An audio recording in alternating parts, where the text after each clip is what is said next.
Bechoros Daf Chav Gimel.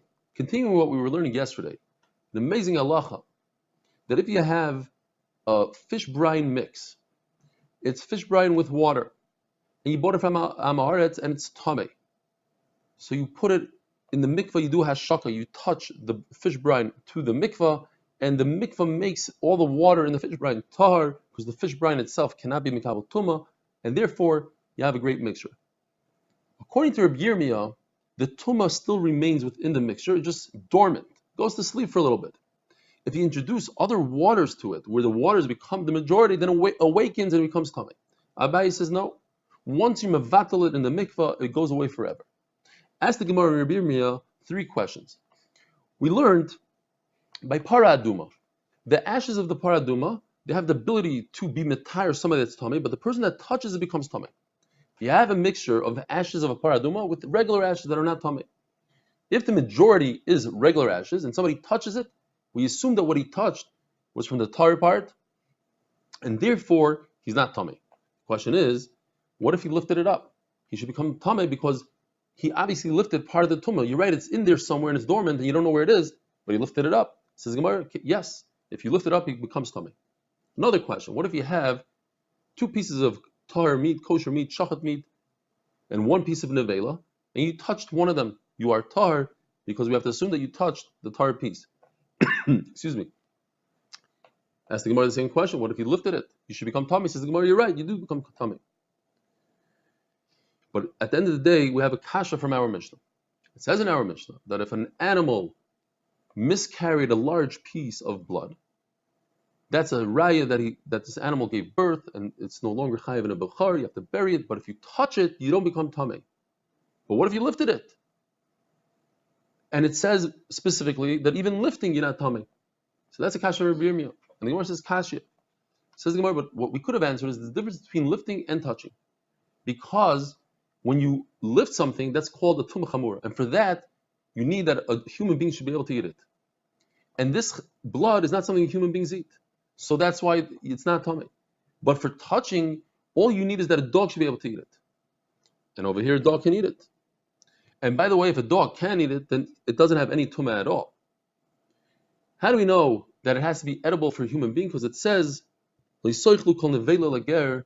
should give this nevela to the ger, meaning a ger taishav, somebody who accepted upon himself sheva mitzvahs b'nei noyach, but he's allowed to eat nevela. It has to be royal achilas adam, something that a human being can eat. Rabbi Yochanan argues and he says there's no difference between tumah chamura and tumah kala, between masa and maga. In all cases, all you need is that a dog should be able to eat it. And he learns from the pasuk l'soichlu that if one of the animal's limbs was severed to the point that it completely disintegrated, tumah is not chal on that limb.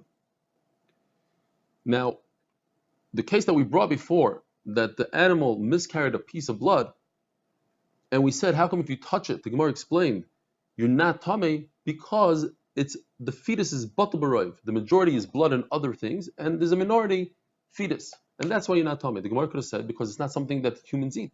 Says the Gemara, but since at one point humans could have eaten it while it was in the stomach through shchita, and a guy would anyways eat it as part of the animal, that's considered royal achilas adam. Fish brine, like we discussed yesterday, is made from water and fish brine. And you bought it from Amaretz, so midrabanan it's tummy. So what do you do in order to make it tar? You touch the fish brine to the mikvah. And the mikvah has the ability to make the water within the fish brine tar. Says the Gemara, if you had a situation with 50% water, 50% fish brine, and you added 1% more of water, then the tumah and the fish brine in the water awakens, and now you have 51% of tamei versus the 49% fish brine, and everything is tamei. Says the Gemara, or we could say, you don't have to say 51 and 49, you can say 50-50. If you start out with 49-51 and you added water to make it 50-50, that's enough that there shouldn't be a roiv, there shouldn't be a majority, and it's tamei. Now, because we're talking about a tumah derabanan, tumas amaretz is only derabanan, and the fact that tumas mashkin, liquids, is also derabanan, because you have 2 things going against us, that's why you don't need 51 and 49. 50-50 is enough according to the Shita. Says the Anu Mishnah. Rabbi Shimon Gamliel says, and there's only one Shita in our Mishnah, Rabbi Shimon Gamliel, and he says that if you buy an animal from a goy that's nursing another animal, you can assume that other animal is its own offspring and it's not nursing somebody else's animal, and therefore you're patur from bechar. Same thing, if you have your own animals, half of them already gave birth and half of them didn't give birth, for instance, and you came the next day and they all gave birth and they're nursing different animals, you could assume that they're all nursing their own offspring and not nursing each other's, and therefore there's no suffix bechara over here. Rav says that all the Mishnayos in our parak, there are not that many. The halacha is like the Mishnah unless there's a machlokes in the Mishnah. Says Rav Sheshes, and he says this 8 times in Shas, the same lashon in 8 different places. I believe that Rav said this while he was dozing off and falling asleep, because he wouldn't have said such a thing. That's how they explain. Had he been awake, in other words, he said out of kavod. He disagrees with Rav. But the Gemara explains what Rav meant. The first Mishnah is the Mishnah with a goat who gave birth in the first year. Says the Tanakama that it must mean that it's a bechar, because a goat could only give once in the first year. Says Rebbe Akiva, there's another raya. If it miscarried, that also is considered a birth. So that's a machlokes. We don't pass him like anybody over there. Now, if in our Mishnah, Reb Shimon Gamliel says halacha, so perhaps Rav, the chiddush the Gemara wants to say, is that Rav is saying that even though the Braisa argues with Reb Shimon Gamliel, that doesn't count. The halacha is like the Mishnah. And later on, Reb Yosef Meshulam has 2 Mishnayos, and the halacha is like him. But Rav already says the halacha is like him. So it can't be that this is what Rav meant.